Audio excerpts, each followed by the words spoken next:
Cars and motorcycles of today are equipped with efficient manual or automatic transmissions. Often, transmission refers to a gearbox that uses gears to provide speed and torque conversions between input and output. First, let's have a quick look at the basic principle of transmissions. For that purpose, a very simple two-speed gearbox will be explained. Two gear wheels are machined into the output shaft. The other two wheels are mounted on a spline shaft. These two wheels can slide from left to right and from right to left to change gear ratio.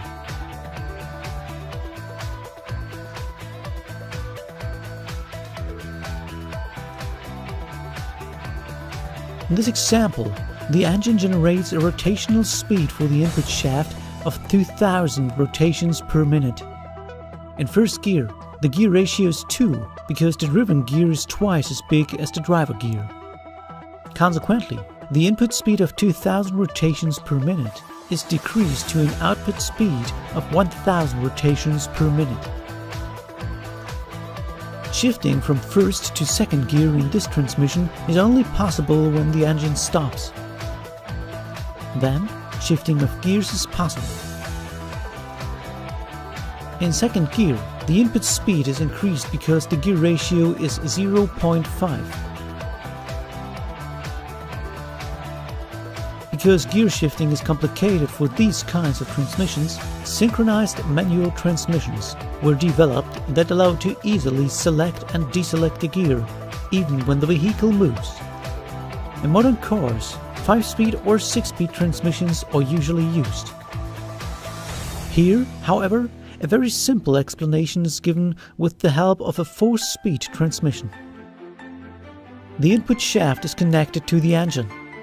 The rotational energy of the input shaft is transferred to the counter shaft that transfers its energy to the gears of the output shaft.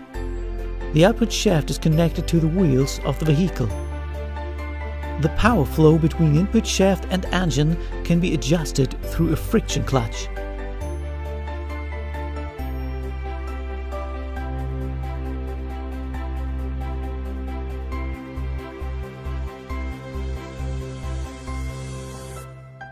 The gear wheels of the input shaft and the counter shaft are fixed to their shafts. They rotate when their corresponding shaft rotates.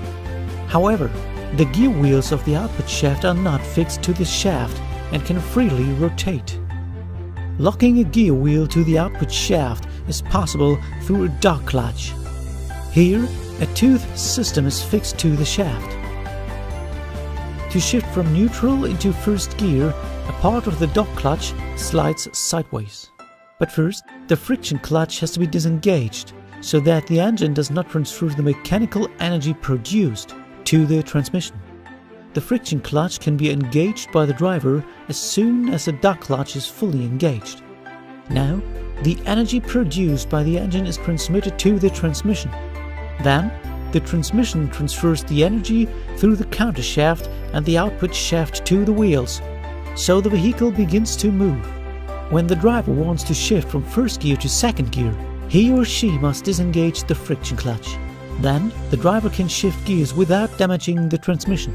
Here, the tooth system of the second gear and the tooth system of the output shaft will be synchronized to correctly match the speed of the gear to that of the shaft as the gear is engaged. When the friction clutch is engaged by the driver, the energy is transferred to the transmission and, consequently, to the wheels of the vehicle.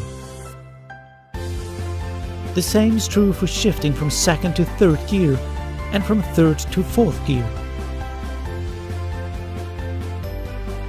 This type of transmission is often referred to as an H pattern because of the path that the shift lever takes as it selects the various gears.